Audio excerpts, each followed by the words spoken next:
पखाला भात को बैगण तावा भजार मजा किछि अलगा। हेलो फ्रेंड्स, वेलकम करुछि अनिता ओडिया रोसई को। प्रथमे नेइथिली बैगण को धोइबा पई, तापरे मसला पई मु नेइथिली सुखिला लंका, रसुण, धनिया पाउडर।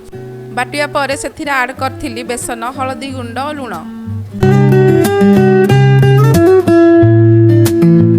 मिक्स कला परे लागि पड़िथिली बैगण को पतला पतला काटिबारे।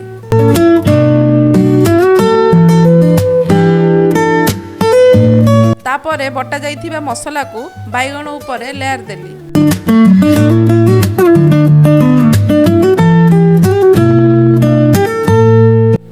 तापरे तावा गरम होला परे तेल को ऐड करथिली। तेल गरम हेबा परे सोरिष ऐड करथिली। तापरे बैगण को पकैथिली। फाइनली मोर रेडी हो जाइथिला बैगण तावा भजा।